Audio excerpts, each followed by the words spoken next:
نئے عہد نامہ میں سے عہد جدید متی کی انجیل اور اس کا 5واں باب اور اس کی 21ویں اور 22ویں آیت کو ہم تلاوت کریں گے۔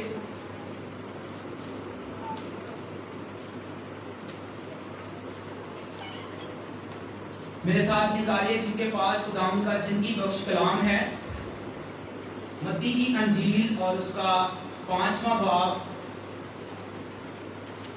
اور اس کی 21ویں اور 22ویں آیت خداوند کے مقدس کلام میں سے تلاوت کی جائے گی۔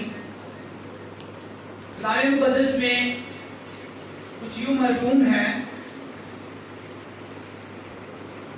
تم سن چکے ہو کہ اگلوں سے کہا گیا تھا کہ خون نہ کرنا، اور جو کوئی خون کرے گا وہ عدالت کی سزا کے لائق ہوگا۔ لیکن میں تم سے یہ کہتا ہوں کہ جو کوئی اپنے بھائی پر غصے ہوگا وہ عدالت کی سزا کے لائق ہوگا، اور جو کوئی اپنے بھائی کو پاگل کہے گا وہ صدر عدالت کی سزا کے لائق ہوگا، اور جو اس کو احمق کہے گا وہ آگ سے جہنم کا سزاوار ہوگا۔ مقدس کلام کے پڑھے اور سنے جانے پر خداوند کی برکت ہو، خداوند کا شکر ہو، آمین۔ اس آیت کی تشریح و تفسیر کرنے سے پہلے ہم متی کی انجیل میں اس کے تعارف کو دیکھیں گے کہ متی کی انجیل خداوند یسوع مسیح کو کیا پیش کرتی ہے۔ یہاں پر ہم متی کی انجیل کو پڑھتے ہیں جب، تو متی کی انجیل میں خداوند یسوع المسیح کو بطور عظیم استاد اور معلم کے طور پر پیش کیا گیا ہے، جس میں خداوند یسوع مسیح خداوند کی شریعت کو، اس کی تفسیر اور اس کی تشریح کرتے ہوئے، تعلیم دیتے ہوئے ملتے ہیں۔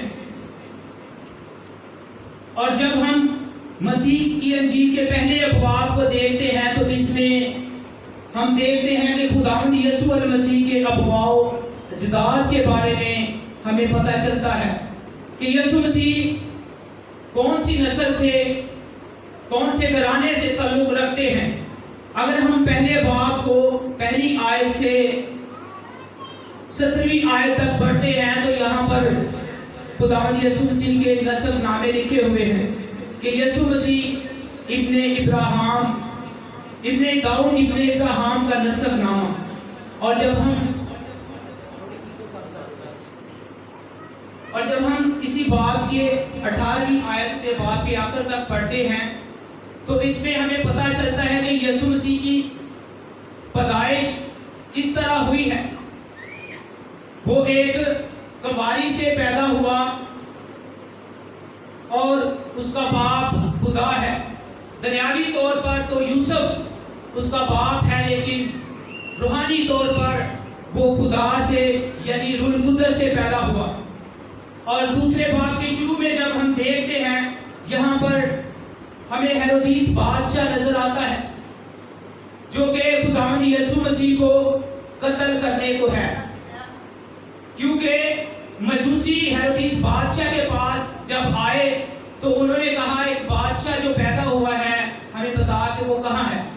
تو ہیرودیس بادشاہ کو پتا چلا کہ یہ میری بادشاہت کو چھین لے گا، شاید اس کے دل میں یہ غرور، یہ گمانڈ آیا، تو اس نے 2 سال کے بچوں کو قتل کروانا شروع کر دیا۔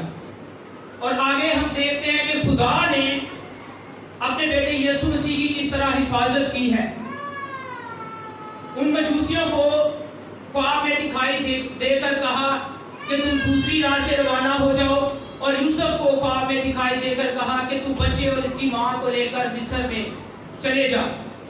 اور جب ہم دوسرے باب کی 19ویں آیت میں دیکھتے ہیں تو خداوند ان کو واپس آنے کے لیے بھی کہتا ہے، اور کہتا ہے کہ اب ہیرودیس بادشاہ جو ہے وہ مر گیا ہے اور ارخلاؤس اس کا بیٹا جو ہے وہ بادشاہت کرتا ہے، تو وہاں سے واپس آ جا، اب اس کی جان کو کوئی خطرہ نہیں۔ تو تیسرے باب میں ہم دیکھتے ہیں یوحنا بپتسمہ دینے والے کی منادی، وہ توبہ کے بارے میں منادی کرتے ہوئے نظر آتے ہیں۔ اسی باب میں جب ہم 13ویں آیت سے 17ویں آیت تک پڑھتے ہیں تو خداوند یسوع المسیح بھی بپتسمہ لیتے ہوئے نظر آتے ہیں۔ یہاں پر خداوند یسوع مسیح نے جب بپتسمہ لیا تو اس پر خدا کا روح نازل ہوا، آسمان کھل گیا اور آسمان سے کیا آواز آئی کہ یہ میرا پیارا بیٹا ہے جس سے میں خوش ہوں۔ اور اگلے چوتھے ابواب میں ہم دیکھتے ہیں جب خداوند یسوع مسیح بپتسمہ لے لیتے ہیں، اس کہانت کے کام کو کرنے کے لیے خود کو تیار کرتے ہیں، تو 40 دن اور 40 رات کا فاقہ کرتے ہیں، فاقہ کشی کرتے ہوئے نظر آتے ہیں۔ اور اسی میں ہم دیکھتے ہیں کہ جب خداوند یسوع مسیح کو بھوک لگی تو ابلیس اسے آزمانے کے لیے آیا۔ جب ابلیس آزمانے کے لیے آیا تو ابلیس کو خداوند یسوع مسیح نے شکست دی۔ تو اور آگے جب ہم اسی باب کو دیکھتے ہیں تو یہاں پر خداوند یسوع مسیح جب ابلیس سے جیت جاتے ہیں، فتح یاب ہو جاتے ہیں، تو پھر اس کے بعد خداوند یسوع مسیح خدمت کے کام کو شروع کرتے ہیں۔ جب خدمت کے کام کو شروع کرتے ہیں تو وہ گلیل سے کفرنہوم میں اور نفتالی کے علاقہ میں خدمت کرتے ہوئے نظر آتے ہیں۔ اور اسی میں ہم دیکھتے ہیں، اسی ابواب میں خداوند یسوع مسیح اپنے ہمواریوں کو بھی چنتے ہیں، اپنے شاگردوں کو بھی چنتے ہیں۔ اور باب کے آخر میں ہم دیکھتے ہیں کہ خداوند یسوع مسیح جب اپنے ہمواریوں کو چنتے ہیں، اپنے ہمواریوں کو نام بنام بلاتے ہیں، تو اس کے بعد تعلیم دینا شروع کرتے ہیں۔ جب خداوند یسوع مسیح تعلیم دینا شروع کرتے ہیں تو اس کے دوران بہت سارے بیمار خداوند یسوع مسیح کے پاس آتے ہیں، بہت سارے لنگڑے خداوند یسوع مسیح کے پاس آتے ہیں۔ خداوند بیماروں کو شفا دیتا ہے، خداوند لنگڑوں کو چلاتا ہے، اور خداوند مفلوجوں کے پاس بھی ان کو بھی شفا دیتا ہے، ان کے پاس بھی آتا ہے۔ اور اسی طرح بڑی بھیڑ خداوند یسوع مسیح کے پیچھے چلتی ہوئی شفائیں حاصل کرتی ہوئی چلی جاتی ہیں۔ اور جب ہم 5ویں باب کو دیکھتے ہیں تو اس میں خداوند یسوع مسیح تعلیم دیتے ہوئے نظر آتے ہیں۔ 5ویں باب سے 7ویں باب کے آخر تک کے پیغام کو پہاڑی باز کہا گیا ہے۔ اور اس میں خداوند یسوع مسیح پہلی آیت سے 12ویں آیت کے آخر تک خداوند یسوع مسیح تسلی، تشفی اور خداوند یسوع مسیح تسلی کے پیغام کو سناتے ہوئے نظر آتے ہیں۔ تیسری آیت میں لکھا ہے کہ مبارک ہیں وہ جو دل کے غریب ہیں کیونکہ آسمان کی بادشاہی انہی کی ہے۔ یہاں پر خداوند یسوع مسیح تعلیم دیتے ہوئے نظر آتے ہیں۔ اور 13ویں آیت سے 16ویں آیت تک خداوند یسوع مسیح جو ہے وہ اس دنیا کے لوگوں کو ایک نمک سے تشبیہ دیتے ہوئے نظر آتے ہیں۔ کہتے ہیں کہ تم زمین کا نمک ہو۔ اور 17ویں آیت سے 20ویں آیت تک ہم جب پڑھتے ہیں تو یہاں پر خداوند یسوع مسیح توریت کے بارے میں، اس شریعت کی کتاب کے بارے میں تعلیم دیتے ہوئے نظر آتے ہیں۔ اور 21ویں اور 22ویں آیت میں بھی خداوند یسوع مسیح اسی سلسلہ کو لے کر چلتے ہیں اور کہتے ہیں کہ تم سن چکے ہو کہ اگلوں سے کہا گیا تھا کہ خون نہ کرنا۔ یہاں پر خداوند یسوع مسیح شریعت کے ان احکامات کو سکھاتے ہوئے نظر آتے ہیں۔ اور آج کا ہمارا جو مضمون ہے، ہمارا جو ٹاپک ہے وہ ہے کون سا غصہ صدر عدالت کی سزا کے لائق ہے؟ کون سا غصہ صدر عدالت کی سزا کے لائق ہے؟ اس میں جب ہم دیکھتے ہیں تو غصے کے دو پہلو ہوتے ہیں، ایک منفی پہلو اور دوسرا مثبت پہلو۔ پہلے ہم منفی پہلو کے بارے میں سیکھیں گے کہ منفی پہلو میں کیسا غصہ ہوتا ہے، اور اس کے بعد ہم مثبت پہلو میں غصے پر نظر کریں گے۔ منفی پہلو میں وہ غصہ ہوتا ہے جس میں بدلے کی آگ ہمارے اندر جلتی ہے، اور اگر ہم غصے کی ڈیفینیشن کو دیکھیں، غصے کی تعریف کو پڑھیں تو غصے کی تعریف ہے جب کسی انسانی ذات کو خطرہ ہوتا ہے تو اسے غصہ آتا ہے۔ کیا ہوتا ہے؟ جب کسی انسانی ذات کو خطرہ معلوم ہوتا ہے تو اس کو غصہ آتا ہے، اور غصے کے عمل میں جو وہ عمل کرتا ہے اس کا عمل مطلب کہ سائنس کا ایک اصول ہے کہ ہر عمل کا رد عمل ہوتا ہے، خواہ کوئی انسان ہو، خواہ کوئی جانور ہو، خواہ کوئی پرندہ ہو، اگر ہم اس پر غصے ہوں گے تو وہ بھی اس کے رد عمل میں ہم پر عمل کرے گا۔ ہم دیکھتے ہیں منفی غصہ جس میں مثبت پہلو نہیں ہوتا۔ منفی غصہ کیسا ہوتا ہے؟ جس میں ہمارے اندر بدلے کی آگ لگ جاتی ہے۔ اگر کوئی شخص ہمیں برا کہے، اگر کوئی شخص ہمیں گالی دے تو ہمارے اندر اس کو برا کہنے کی، اس کو مارنے کی آگ لگ جاتی ہے، اور ایسا غصہ جو ہے وہ جان لیوا ہوتا ہے جس میں ہمارے اندر بدلے کی آگ لگ جاتی ہے۔ یہ غصہ ہمارے کردار کو نکما کر دیتا ہے اور ہم سے خون بھی کروا سکتا ہے۔ جیسے کہ ہم شریعت کی کتاب کو پڑھتے ہیں تو موسیٰ خداوند کے بندہ نے شریعت کی کتاب میں خروج 20ویں باب میں شریعت کے احکامات کو بیان کیا ہے، اور چھٹا حکم ہے کہ تو خون نہ کرنا۔ اور جب ہمارے اندر غصہ پیدا ہوتا ہے تو ہم سے خون بھی ہو جاتا ہے۔ پیدائش کی کتاب میں جب ہم قائن اور ہابل کو دیکھتے ہیں، اس کی زندگی پر غور کرتے ہیں، چوتھے ابواب سے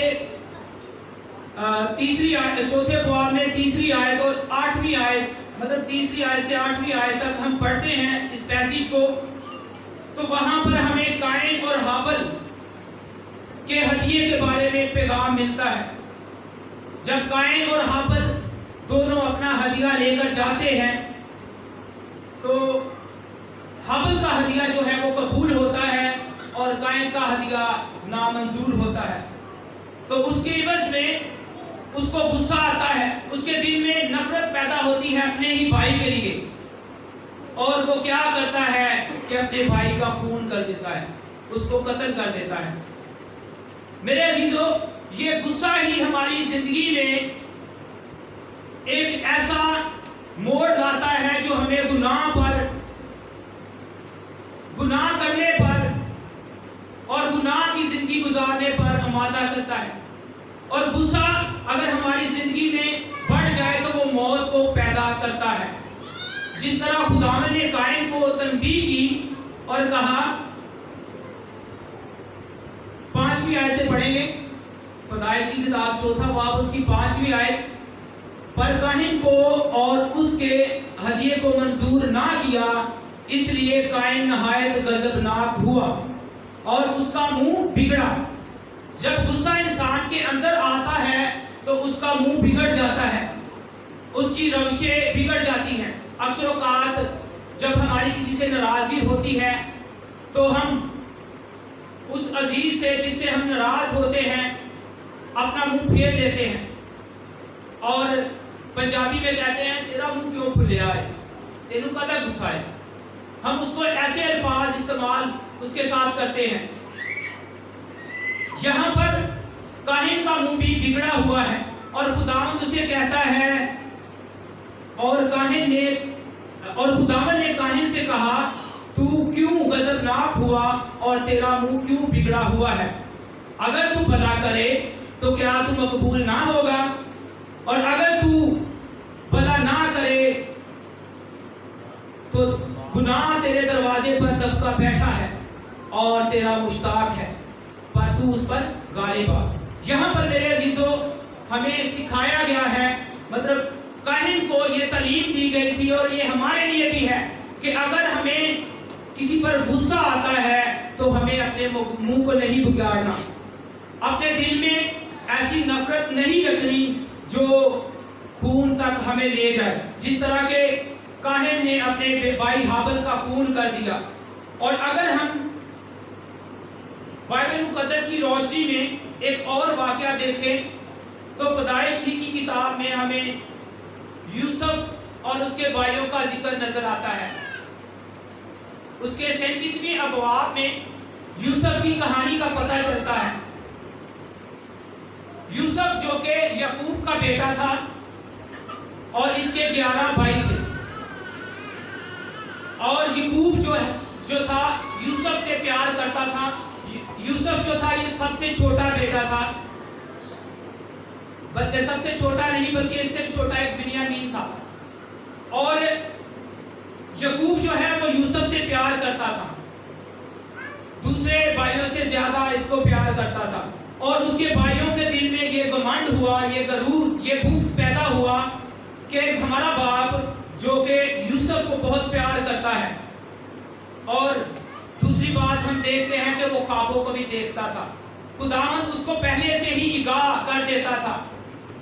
اس نے 2 خواب دیکھے، پہلا پھولوں کا خواب اور دوسرا اس نے جو کہ سورج اور چاند اور 11 ستاروں کا خواب دیکھا۔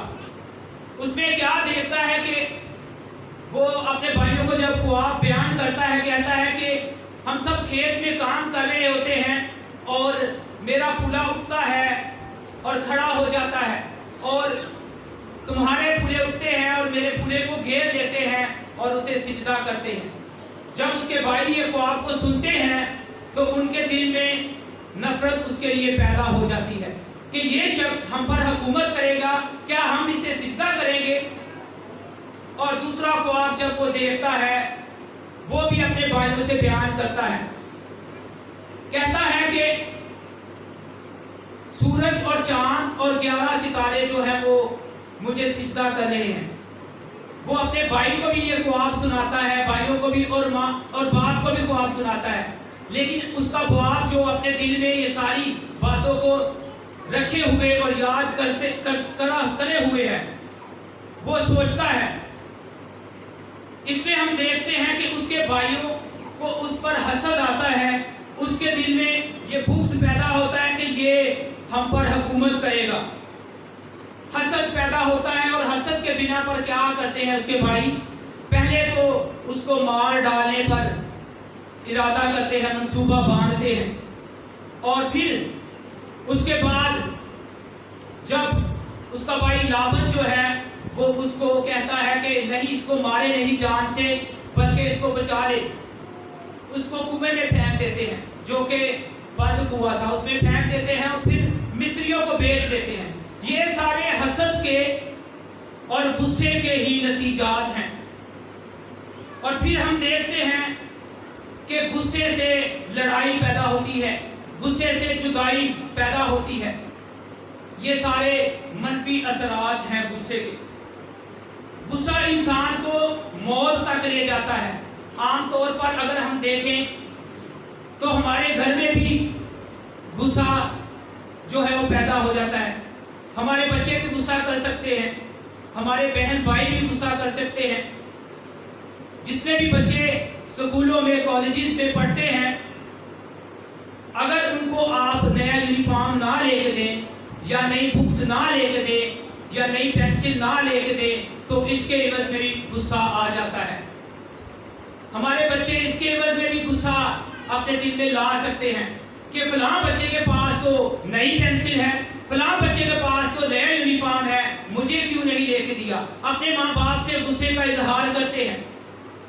ہمیں چاہیے کہ ہمیں ایسے کاموں سے